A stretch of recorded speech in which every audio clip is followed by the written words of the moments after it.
Ever try to explain something massive, like artificial intelligence, to a kid, and then you just kind of freeze up, not knowing where to begin? Yeah, it can be a real head scratcher. Well, you're in the right place, because today we're going to break it all down in a way that's super simple, super fun, and actually makes sense. All right, so let's jump right in. Have you ever been typing a text and your phone just suggests the perfect next word? It's like it's reading your mind, right? Total magic. Or, when you shout a question at your smart speaker and bam, it has the answer. How in the world does that actually work? Well, that little bit of everyday magic. That's it. That's artificial intelligence, or what we all call AI. And look, this isn't some crazy sci-fi movie stuff anymore. It's already here, working away in the background of all the gadgets and apps we use every single day. Okay, but what is AI, really? At its heart, it's basically the technology that lets us teach computers to think, learn, and make decisions, kind of like we humans do. It's all about building smart programs that can see patterns, figure out what we're asking, and, this is the cool part, get smarter the more they do something. Now, that definition is fine and all, but let's be real. The best way for this stuff to actually click is with a few fun comparisons. So let's try a couple that are way easier to wrap your head around. First up, just picture AI as a brain for a computer. See, most computer programs are pretty basic. They just follow a list of rules. But when you give a computer an AI brain, suddenly it can start to learn things all by itself and make some pretty smart decisions. Okay, or try this one on for size. Think of AI as a word wizard, a wizard that has magically read every single book and website on the entire planet. It's not just memorizing words, though. It's actually understanding the patterns, the rhythm of our language, and how we string words together to make ideas. And this might be the most important comparison of all. AI learns new things just like you train a puppy. Think about it. You don't hand a puppy a rule book, right? No, you show it what to do over and over again. You say sit, and when it does, you say good dog. AI learns in a very similar way, through tons and tons of examples and practice. So, that leads to the obvious next question, right? If you're not giving the computer a little treat, how in the world do you actually train it? What does that process even look like? Well, it basically comes down to 3 big steps. First, you feed the AI a truly mind-blowing amount of stuff to read. Millions of books, articles, you name it. Then, as it's reading, it starts to notice patterns, like which words almost always hang out together.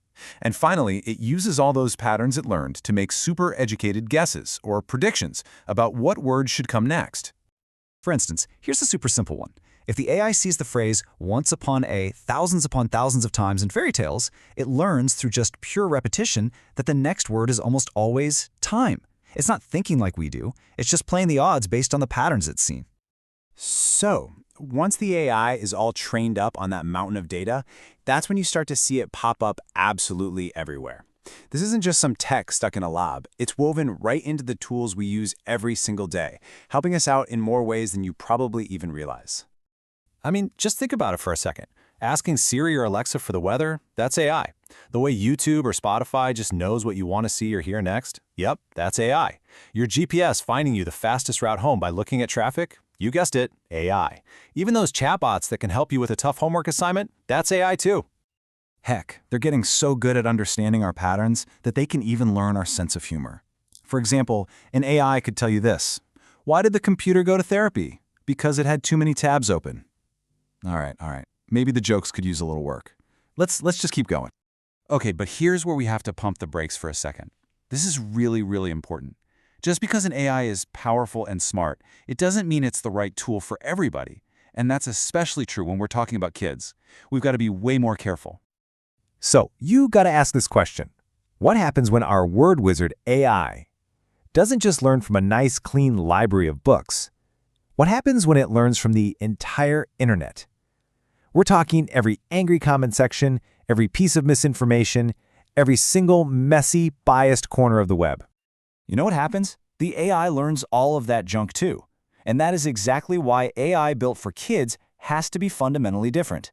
See, a general AI is trained on the whole, vast, unfiltered internet, the good, the bad, and the ugly. But an AI designed for kids, that's trained on a carefully selected, curated library of high-quality, kid-friendly stuff. It's built from the ground up to be safe, fair, and use language they can actually understand.